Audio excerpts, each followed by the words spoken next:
À quel point l'aspect aléatoire de la backprop influe sur la performance du réseau de neurones? Il n'y a absolument rien d'aléatoire dans le backprop.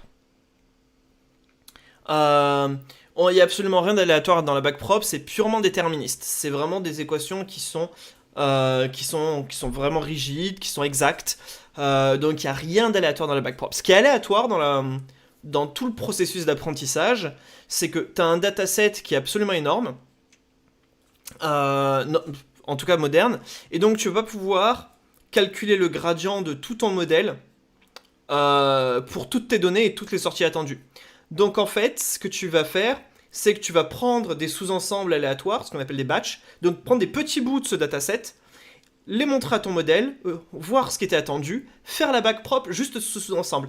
Et c'est ce sous-ensemble d'exemples que tu vas prendre à la fois qui est aléatoire. Et ça, c'est vachement intéressant parce que dès que tu es praticien, en fait, il y a plein de trucs qui te disent oh, attention pour la reproductibilité, etc. C'est super important de fixer la seed aléatoire de ton apprentissage, c'est-à-dire c'est important que ton aléatoire soit pas vraiment aléatoire, mais qu'en fait, à chaque fois que tu relances le programme, tu as exactement la même séquence aléatoire. Et pour reproduire et que l'apprentissage soit exactement le même, qu'il soit analysable, etc. etc. Et c'est malin, mais c'est quelque chose que je fais jamais. C'est quelque chose que je fais jamais pour deux raisons. La première raison, je me dis, en fait, c'est possible d'avoir de la chance. Et je vais dire deux choses qui sont assez contre-intuitives. Mais il y a certains moments où on montre qu'on a de la chance et que l'ordre dans lequel on présente les données va être en ordre chanceux. Et qu'on va aboutir à un modèle qui est assez performant. Ça, c'est surtout vrai dans des cas assez spécifiques de reinforcement learning. Et puis, la raison opposée à ça, donc dès qu'on sort du reinforcement learning ou qu'on met assez de temps de calcul, etc., etc., puisque même en reinforcement learning, si on n'est pas trop malchanceux et qu'on n'a pas trop foiré nos paramètres, etc., et notre apprentissage, en fait, on s'aperçoit que même en changeant cette seed, et donc en présentant à chaque fois des sous-ensembles différents de ces données au modèle, et donc premier run, on va commencer avec l'image 4, l'image 27 et l'image 32. Et puis deuxième batch, on va prendre l'image 64 et l'image 8, etc., etc.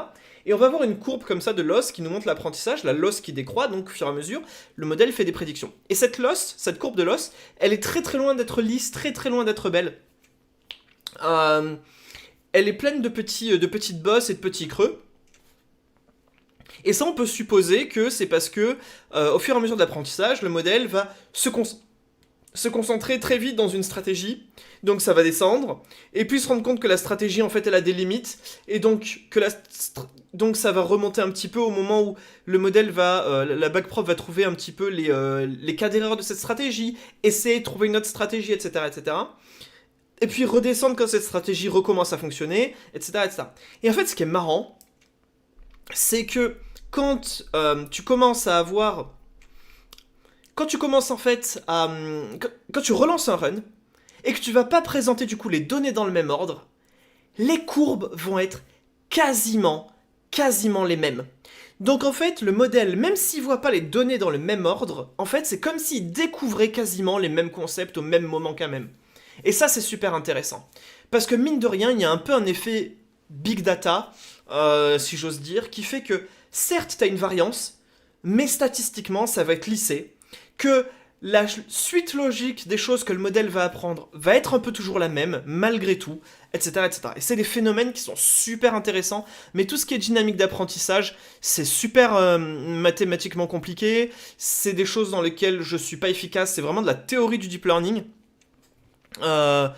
Enfin, quand j'ai théorie du deep learning, c'est pas la théorie de comment faire du deep learning, c'est comment marche le deep learning. Et si vous avez compris, du coup, vraiment cette vidéo sur la backprop, c'est un champ d'étude à part, véritablement. Cette chose de, bah voilà, on a les équations de backprop qui nous disent si le chiffre il doit monter ou descendre dans le modèle. Maintenant, comprendre pourquoi ce chiffre monte, pourquoi ce chiffre descend par rapport à l'état actuel du modèle, par rapport à ce qu'il y a à apprendre, par rapport... Tout ça, c'est un champ d'étude qui est totalement différent et qui est même pas nécessaire pour faire des bons modèles. La plupart des gens, en fait, à part les gens qui travaillent vraiment sur la compréhension de la théorie du deep learning, les praticiens et les chercheurs, la plupart, n'y comprennent rien. Voilà. Alors, dans la l'os. Non, ça va être une réponse qui est beaucoup plus rapide. Bien sûr qu'il y a plusieurs creux. Je vais te trouver des courbes de l'os qui sont réelles. Voilà, là, on va avoir des vraies courbes de l'os. Voilà. Ça, c'est une l'os. Hop. Voilà. Effectivement, tu vois, c'est un truc qui est très... très bumpy. Au bout d'un moment... Déjà, il faut visualiser, parce que si tu regardes juste les valeurs numériques sur une console, tu t'en sors pas. Et ensuite, il faut lisser. Voilà. Tu lisses, et là, tu te rends compte un petit peu de ce qui se passe. Et ensuite, il y a plusieurs stratégies. Attends, j'ai pas quelque chose d'un petit peu moins... un petit peu plus... Voilà. Ouais. Elle est où ma... Test loss. Non. Oh. Voilà. Là, par exemple, il est très clair que j'ai pas atteint le minimum, tu vois. Il est très très clair que j'ai arrêté l'entraînement parce que bah, j'ai voulu changer... J'ai certainement voulu changer quelque chose et j'étais pas content. Quant à te dire pourquoi j'étais pas content, je sais pas. C'est trop vieux. Ou peut-être juste que je m'étais intéressé que par le début pour faire des études comparatives. Mais là, clairement, j'ai pas atteint le début. J'ai pas atteint le minimum. Ensuite, parce que... Hop là. Là aussi, on a une courbe de l'os qui est sympathique.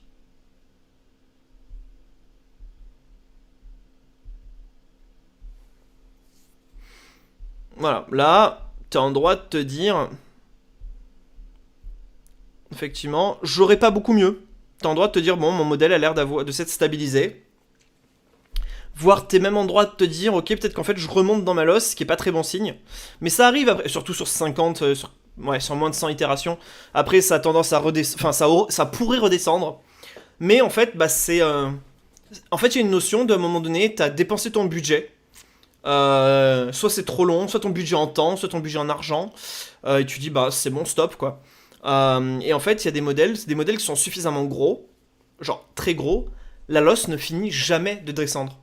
Le modèle réussit toujours à fit mieux, et la loss finit jamais de descendre, mais juste au bout d'un moment, en fait, on le descend de moins en moins, et au bout d'un moment, tu dis bon, c'est bon. Là, j'ai plus assez d'efficacité dans mon apprentissage, je m'arrête ici parce qu'après, juste c'est trop long, ou j'ai dépensé mon budget, etc.